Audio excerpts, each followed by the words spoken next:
Yes, people. It's Jacob on the one up top.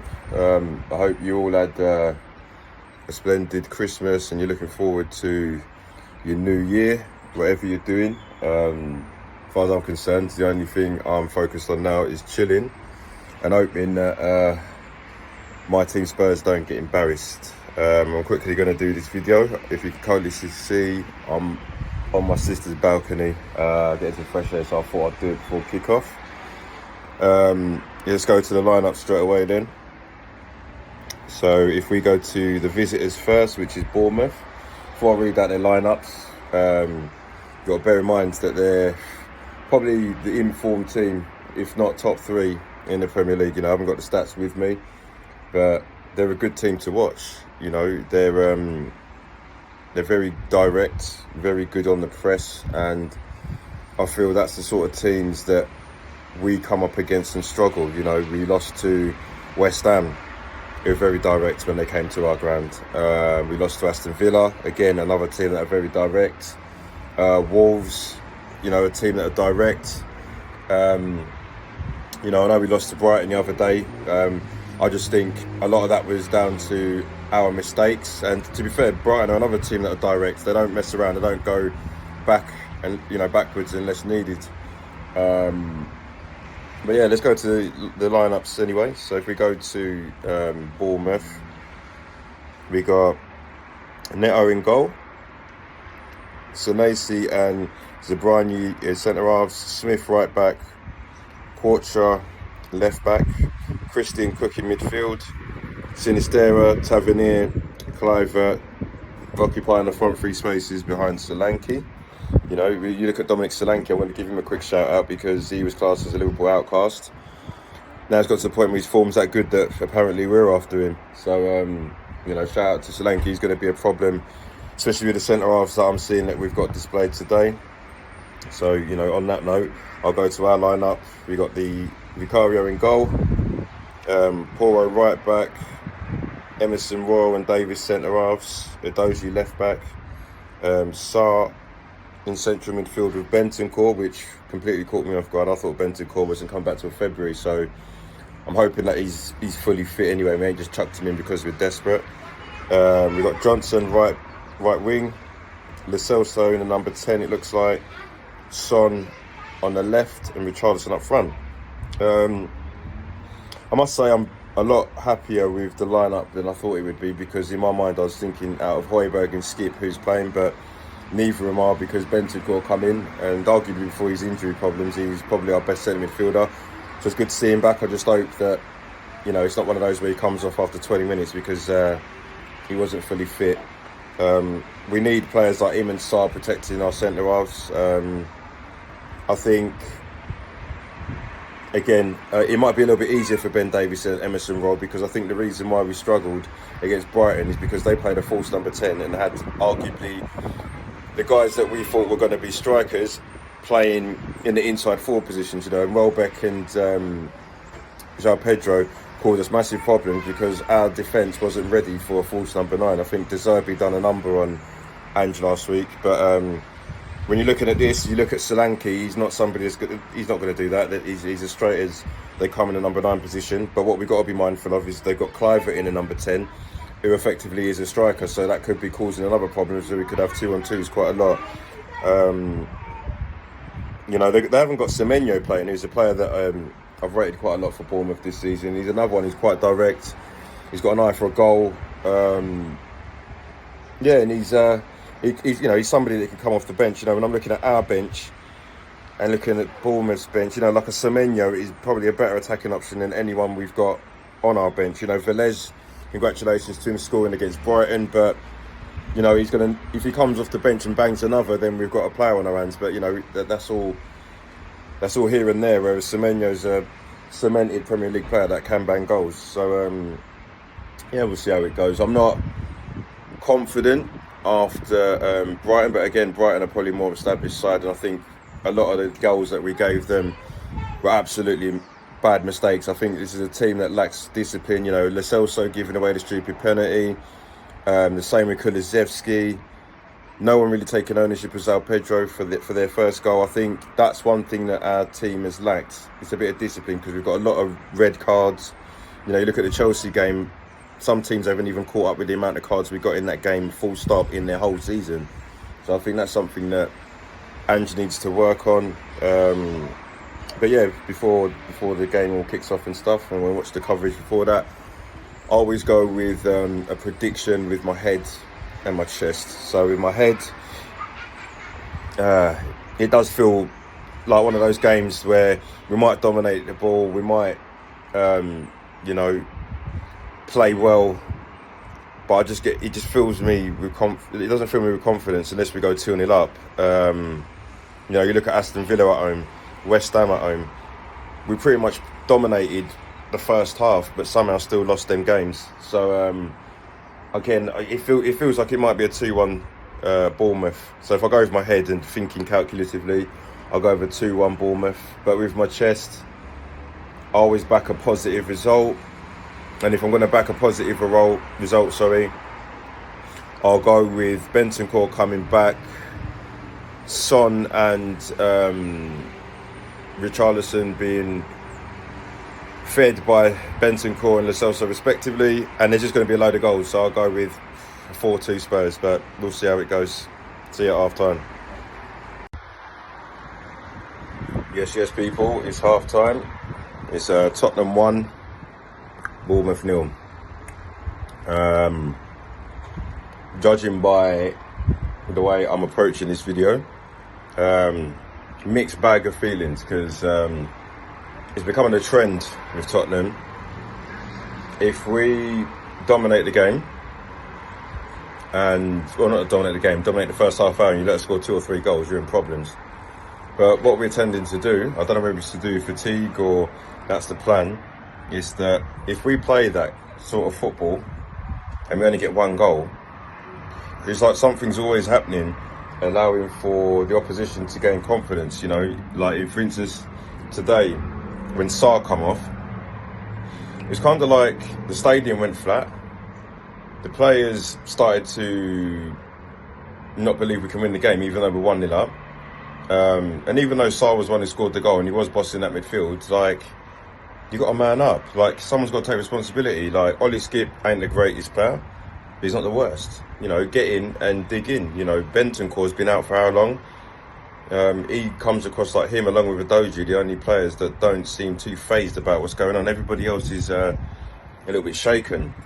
You know, when you look at the stats, if Bournemouth had had, say, a quarter of their chances on target, I think they're in this game 1-1, maybe even winning. The last 10 minutes of that game, there was 70% possession on our patch. It's like, I'm seeing a lot of people saying Ange got a plan B, and I do get that, because sometimes it's about the result today. It's like, sometimes you just got to go into a game, take the lead and soak up a bit of pressure and play on the counter-attack, but it comes across like we're just gung-ho all the time. So I do get that, but then these are the same fans that when we go and beat someone, when we beat Burnley 5-2, we played the same way the whole game. Everybody's gassed. You can't accept the Ange way when we're winning and it's looking nice, but then when it's not looking great, you're complaining about he hasn't got another plan. But when we was unbeaten, nobody was complaining about him not having a plan B. It's only when we start losing games. But at the same time, I do get that you do need to, the greatest managers, your Fergies, he wasn't always playing gung-ho. There's times where he had, he won the Premier League with like, no disrespect, he had like Tom Cleverley, Anderson, Nani, these were their starting lineup, and they managed to grind out results, and they won it in an ugly way. So you have to have a plan B. But yeah, Brennan Johnson again, he's only young, so I'll give him a chance, but he's got all the attributes to be a good player, but he just comes across like he doesn't want to deal with the physical abilities in the Premier League. It just feels like when there's a chance to barge someone or to, sprint forward, it's like he wimps out a little bit. But that's something that will come in his game, hopefully. Otherwise, he's going to be on the wrong end of some abuse with Spurs. Richarlison just looks like a lost puppy. But again, we've got to take positives from the fact that we're winning. I just think that We need to get a grip of this midfield because Bournemouth are just cutting through it. You know, Lo Celso's making stupid challenges, and we haven't really got a CDM on. You know, Skip can play there, but he's more of I'd say he's more of a number 8 than a number 6. There's no point in having him in there to protect an already depleted defence. But you know, when I look on the bench, the only person that can really do that job is Højbjerg, but then he lets us down when we've got the ball back. So I don't know, it's on Ange really. I don't get paid to do this job, but if I was honest, as much as we all don't like Højbjerg, he needs to come in and just break up some of these attacks, and we have to accept that when he breaks up the attack, good job, but he's probably not going to be the one to set one up either, because again we're going to have to use the squad because you can see that everybody's tired from only playing a couple of days ago. Even though we're not in Europe, doesn't matter, you still play football, and you're kind of feeling leggy towards the end of the next game if you only played 2 days later, but it goes across the board, everybody's doing it. I'd like to see Velez come on. You know, he's probably chomping at the bit for scoring his first goal. We saw how he celebrated his goal when we were 4-0 down, so give the boy a chance if Richarlison ain't doing anything in the next 15 minutes. But yeah, it's just one of those. I still don't feel too confident we'll get the result. The only way I feel confident is if we get a second goal and deplete Bournemouth's sort of energy towards it, because they'll be in the changing room right now probably thinking that, you know, we get the next goal, we win this. So yeah, we'll see how it goes. I did anticipate that we will, you know, we all, in pretty much every game we do lead apart from Brighton, I think. So we do lead, it's just about getting that second, like I said earlier on this afternoon, but we'll see how it goes in the second half. Hopefully they don't ruin my New Year's, but it's Tottenham, they could ruin anything. Bonjour people, as the evening dust settles, the results are in. Tottenham 3, Bournemouth 1. Where do I start? I feel like I say that every time Tottenham play and I do a review. Where do we start? Because it's always bonkers, man. But yeah, was the result deserved? On one end, you've got to look at it and say we took our chances. So in football, if you take your chances, you deserve to win. In the grand scheme of things, you could have watched that game again and Bournemouth could have won that 5-3. We could have won that 5-3. You know, there's so many chances missed from both sides that could have been 0-0. Do you know what I mean? Because people just were, you know, in the grand scheme of things, weren't taking the chances like they should have done. But you know, as I say, for me today, it was all about the result. I wasn't too concerned about the pretty football and all that. You know, if you're going to be a team that wants to finish as high as possible, I always say that pretty football doesn't always win you the league. You know, you look at Man United back in the day with Fergie, you know, they had Beckham, Giggsy, Roy Keane, Scholes, you know, Van Nistelrooy, Rooney, all these guys, Ronaldo.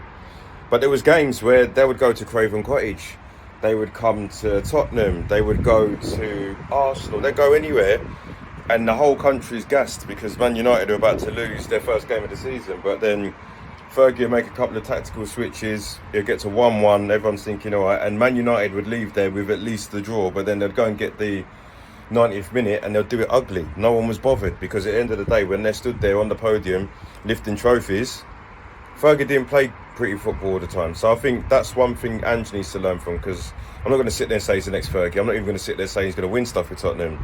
But in the grand scheme of things, when it comes to football, sometimes you've got to win ugly. The last few weeks, you know, we've had a few games where we have won ugly. But I think you just got to mix it up a bit. Sometimes you've got to win ugly. Sometimes you've even got to play ugly. Because, you know, in some of them games, a lot of Tottenham fans that were probably moaning about the way it was going, we had to dig in. You know, I saw some characters today that most people would say, you know, don't want him in the squad and all this stuff. But hats up to Emerson Royal again. You know, he's not consistent with the way that he does things. But today, defensively, he was my man of the match. Adoji as well was in there as well. But, you know, for me, I'll go as far as saying if this guy keeps playing the way he is, he's not only going to be the best Premier League left back at the minute, he's probably going to be one of the most sought after in Europe. And we've got to be careful, because if we're not wrapping up contracts, he's going to be going to one of the European big boys. But Yeah, no one played great. Son had a bad game today, but again, if you're going to criticise Son for having a bad game, which we all do, you got to understand that he can have a bad game and still score a goal like that. Richarlison, he works hard. He could have had a hat-trick today, but it's just there's something missing.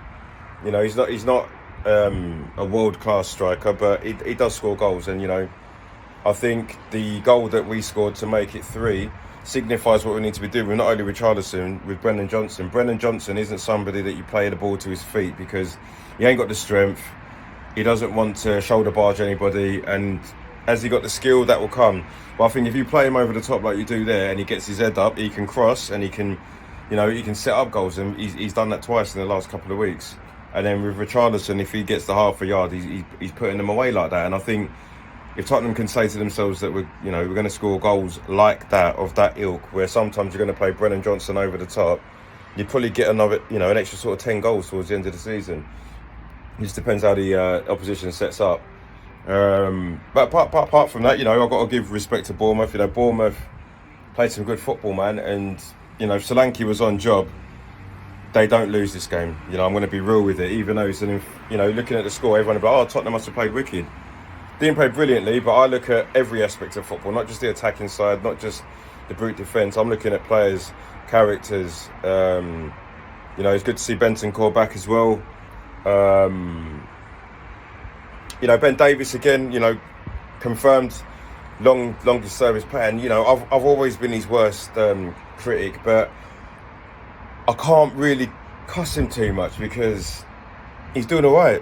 He's getting to the point where, of course, Mickey van der Ven will come and take that position, but while Mickey van der Ven takes his time on his recovery, Ben Davies is doing all right. And we all know he's not going to be a world-class player, but hats off where it's due. So, we go into the new year now, where we've got Burnley in the FA Cup, followed by United in the Premier League. So I feel going to that Burnley game, we've got to treat that like a Premier League game. We just got to go in there, take a cup seriously, because we haven't got any other cup competitions we're in, and we've got to build momentum. So if we can convincingly beat Burnley, you go to Old Trafford with a little bit of impetus, because regardless of how bad Man United are, we saw how they played against Villa.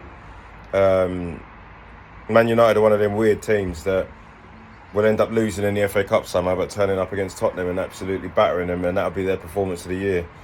But it's all about momentum, Raul. We need to build momentum and then win. If we can win week by week by week, hopefully Levy backs us up in the transfer window. Every week that goes on, we bring in another player that comes back from injury. With Van de Ven coming back soon, Maddison. We got the African boys disappearing. We've got Son disappearing. So we need people to come back. But everyone's got to look at it, man. At the beginning of the season, we was all expecting everyone to finish 8th.